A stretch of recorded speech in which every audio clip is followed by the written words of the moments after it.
तरह तरह के व्यवसाय।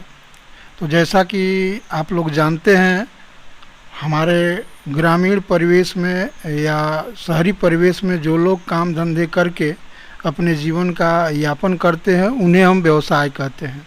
तो चलिए हम लोग पढ़ते हैं तरह तरह के व्यवसाय। किसान, हमारे आसपास रहने वाले लोग अलग अलग तरह के काम करते हैं। किसान अनाज उगाता है, राजमिस्त्री मकान बनाते हैं, बुनकर कपड़े बुनने का काम करते हैं। ये सब अलग अलग व्यवसाय हैं या काम धंधे हैं। तो चलिए हम लोग सबसे पहले किसान से बात शुरू करते हैं कि किसान कौन कौन सा काम करता है।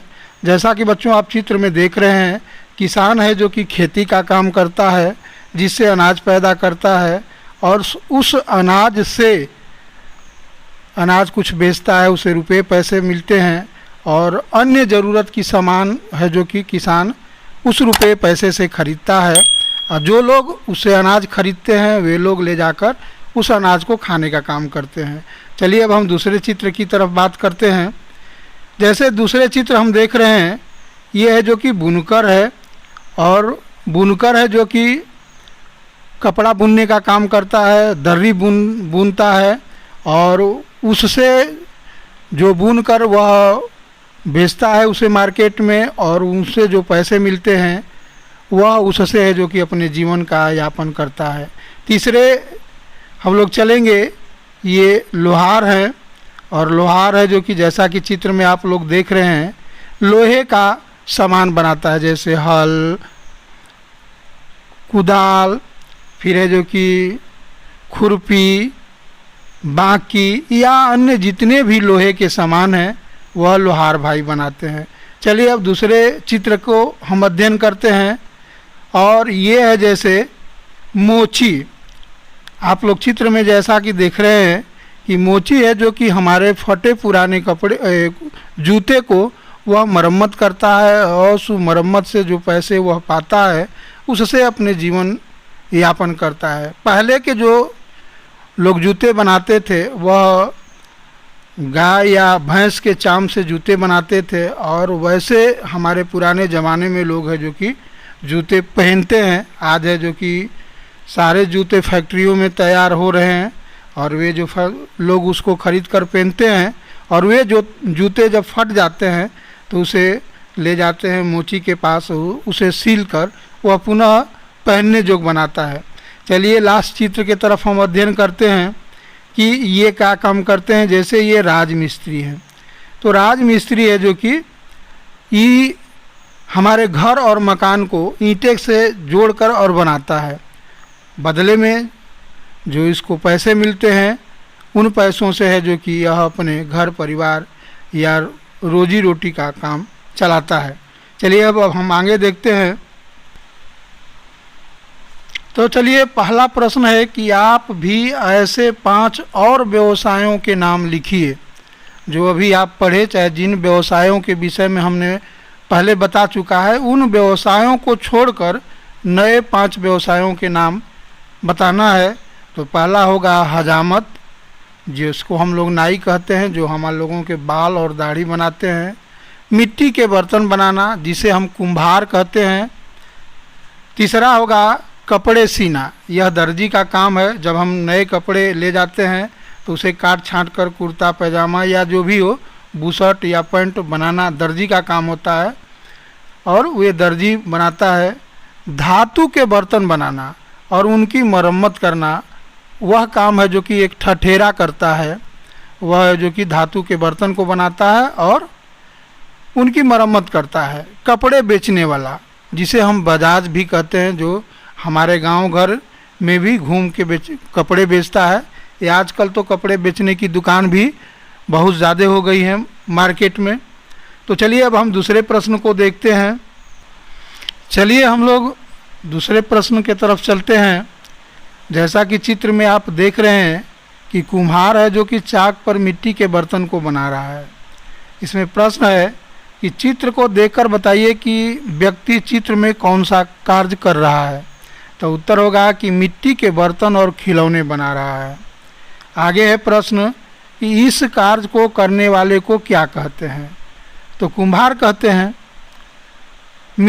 कुम्हार मिट्टी से अलग अलग तरह की वस्तुएं बनाता है। मिट्टी की वस्तुएं बनाने के लिए उसे बहुत सी तैयारी करनी पड़ती है, जैसे उपयुक्त मिट्टी का चुनाव, मिट्टी खोद कर लाना, उसको साफ करना इत्यादि। आगे पूछ रहा है कि पता कीजिए और बताइए कि कुम्हार को और क्या क्या तैयारी करनी पड़ती है। तो कुम्हार पहले मिट्टी खोद कर लाता है, दूसरा फिर मिट्टी को तैयार करता है, बर्तनों को गढ़ता है, चौथा है गढ़े बर्तन को सुखाता है, पांचवा है सूखे बर्तन को आग में पकाता है, छठवां है पके बर्तन को रंगता है और सातवां है तैयार बर्तन को ले जाकर बाज़ार में बेचता है। तो कुम्हार है जो कि इतनी तैयारी करता है तब जाके है जो कि उसके मिट्टी के बर्तन बिक पाते हैं। आगे कह रहा कि इन सामग्रियों को तैयार करने से पूर्व कौन कौन सी तैयारी करना होगा, उसे 1, 2, 3, 4 नंबर देकर सही क्रम में लिखिए।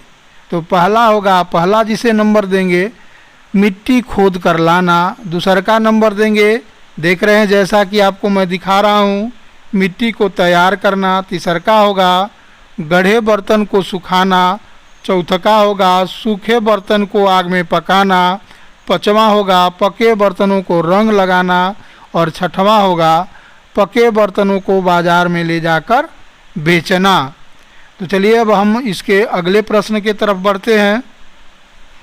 चलिए अब आगे प्रश्न हम देख लेते हैं डाकिया। तो चलिए हम लोग डाकिया के विषय में जान लेते हैं। चित्र में जो व्यक्ति दिखाई दे रहा है उसे क्या कहते हैं? तो आप लोग भी देख रहे हैं कि उस व्यक्ति को हम लोग डाकिया कहते हैं। वह व्यक्ति कौन सा कार्य करता है?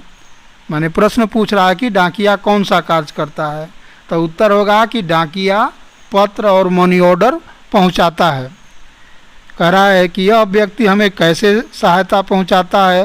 तो जैसा कि बच्चों आप लोग जानते हैं, यह व्यक्ति डाकिया जो व्यक्ति है वह पाने वाले के पास उनके पत्र और मनी ऑर्डर हमारे पास पहुंचाकर हमारी सहायता करता है। कह रहा है कि यह व्यक्ति पाने वाले के पास उनके पत्र और मनी ऑर्डर पास पहुंचाकर सहायता करता है। डाकिया नहीं होता तो क्या होता है? यह एक बहुत ही बढ़िया प्रश्न है कि हमें अपना डाकिया अगर नहीं होता तो हमारे जीवन पर क्या प्रभाव पड़ता। तो अगर डाकिया नहीं होता तो हमारे पत्र और मनी ऑर्डर लेने डाकघर जाना पड़ता और बार बार जाने पर ही मिलता। ऐसा नहीं कि आज जाते अपनी चिट्ठी पूछने के लिए तो डाकघर से मिल जाता, हो सकता न आया हो या अभी पार्सल में हो या अभी कहीं रखा गया हो, लाइन में न हो, इस तरह बहुत सारे देर हो सकता है। कालावा आ जाओ तो मतलब उसमें आपका समय भी लॉस जाता और आने जाने में पैसे भी व्यय होते। इसलिए यह इसकी बचत है जो कि डाकिया के माध्यम से हो जाता है। चलिए आगे देखते हैं। चित्र को देखकर बताओ कि चित्र में क्या हो रहा है। जैसा कि आप लोग चित्र में देख रहे हैं कि कुछ बच्चे नीचे फर्श पर बैठे हुए हैं, एक शिक्षिका बच्चों को पढ़ा रही हैं। तो कह रहा है कि चित्र को देखकर बताओ कि चित्र में क्या हो रहा है। तो हम उत्तर लिखेंगे कि चित्र में शिक्षिका बच्चों को पढ़ा रही हैं। चित्र में जो व्यक्ति पढ़ा रहा है उसे क्या कहते हैं? तो चित्र में जो व्यक्ति पढ़ा रही हैं उन्हें हम शिक्षिका कहते हैं। तो चलिए अब अगले प्रश्न की तरफ हम लोग चलते हैं बच्चों। चलिए अगला प्रश्न होगा, क्या शिक्षक, बढ़ई, कुम्हार आदि को डॉक्टर की ज़रूरत पड़ती है? कैसे? सोचकर बताइए। हाँ, केवल इन्हीं लोगों को नहीं, सभी लोगों को कभी न कभी डॉक्टर की आवश्यकता पड़ती है। चूँकि डॉक्टर है जो कि हमारी बीमारियों का इलाज करता है, तो बीमारी कभी किसी को भी हो सकती है, इसलिए डॉक्टर की आवश्यकता सभी को है। क्या किसान को डॉक्टर की ज़रूरत पड़ती है? बताइए। हाँ, किसान को डॉक्टर की आवश्यकता पड़ती है, चूँकि किसान भी बीमार पड़ता है इसलिए उसको भी आवश्यकता पड़ती है। चलिए, क्या डॉक्टर को किसान एवं बढ़ई की ज़रूरत पड़ती है? तो कैसे? तो हाँ, ज़रूर है। यहाँ जितने भी लोग हैं उनको है जो कि सबकी आवश्यकता सभी को पड़ती है। ऐसा नहीं है कि डॉक्टर साहब को मोची की आवश्यकता नहीं पड़ती है, डॉक्टर साहब को नाई की आवश्यकता नहीं पड़ती है। पड़ती है, क्योंकि उनके बाल दाढ़ी कौन काटता होगा? कोई नाई काटता होगा। उनके अगर जूते फट जाते होंगे तो कोई सिलता है। उसी तरह यहाँ प्रश्न पूछ रहा है, क्या डॉक्टर को किसान और बढ़ई की ज़रूरत पड़ती है? तो कैसे? उत्तर होगा हाँ, डॉक्टर को किसान बढ़ई की आवश्यकता पड़ती है। किसान से उसे अनाज सब्जी मिलता है और बढ़ई उनके लिए टेबल कुर्सी पलंग और फर्नीचर बनाकर देता है। आगे है, यदि लोग एक दूसरे की मदद न करें तो क्या होगा? सोचिए और लिखिए।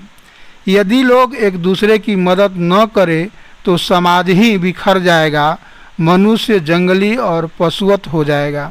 तो बच्चों, इसी के साथ हम इस पाठ को अब यहीं समाप्त करते हैं। अगले पाठ के लिए, तब तक के लिए धन्यवाद।